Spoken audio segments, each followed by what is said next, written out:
السلام علیکم دوستو، دماغی کمزوری ہو تو دار چینی کو شکر کے ساتھ زیادہ سے زیادہ کھائیں۔ دار چینی جسم میں خون کی روانی کو بہتر بناتی ہے۔ پیشاب میں زیادہ پیلا پن آنا شروع ہو جائے تو لیموں والا پانی پینا شروع کر دیں۔ شام کے وقت کشمش کھانے سے بدن کو طاقت ملتی ہے۔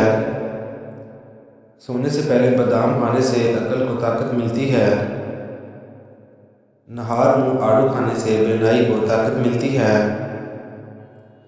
جو موٹے ہیں اور دبلا ہونا چاہتے ہیں وہ سبزیوں اور لیموں کو کھانا شروع کر دیں۔ سونے سے پہلے اخروٹ کھائیں، دماغ کو طاقت ملے گی۔ دودھ پینے سے پہلے 1 گھونٹ نمک والا پانی پینے سے جگر خون بنانا شروع کر دے گا۔ جب پسینہ آئے تو گرم پانی پی لیا کرو، زندگی بھر گردے خراب نہیں ہوں گے۔ نہار منہ کھجور کھاتے رہنا، مردانہ کمزوری نہیں ہوتی۔ پانی کے ساتھ آملے کا مربع کھانے سے کبھی بخار نہیں ہوتا۔ مصری کھانے سے کبھی بال کمزور نہیں ہوتے۔ سبز مرچ کھانے سے پتے کا درد نہیں ہوتا۔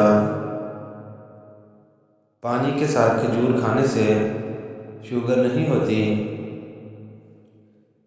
کھانسی جاڑ نہ چھوڑ رہی ہو تو دار چینی گرم کر کے چاٹنے سے بھی کھانسی رک جاتی ہے۔ زیادہ بولنے سے بھولنے کی بیماری لگ جاتی ہے۔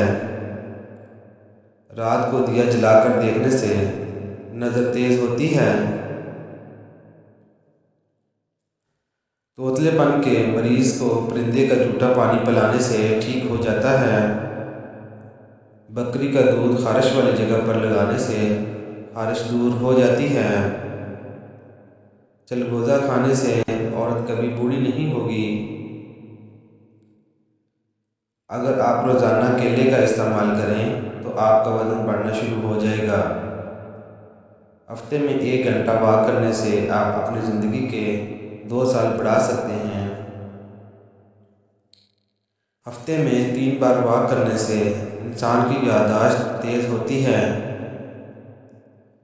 معدے میں گیس بہت زیادہ بنتی ہو اور پیٹ میں مروڑ اٹھتے ہوں تو پودینے کا کہوہ بنا کر اس میں 2 چمچ شہد ملا کر پینے سے یہ مسئلہ حل ہو جاتا ہے۔ میتھی کی روٹی بنا کر دہی کے ساتھ کھانے سے معدہ تندرست رہتا ہے۔ نہار منہ صبح پانی میں پودینہ ڈال کر پینے سے چہرے پر کبھی چھائیاں اور دانے نہیں نکلتے۔ ہفتے میں 1 بار چاکلیٹ کھانے سے یادداشت تیز ہو جاتی ہے۔ شکریہ دوستو، چینل کو سبسکرائب ضرور کر دیں۔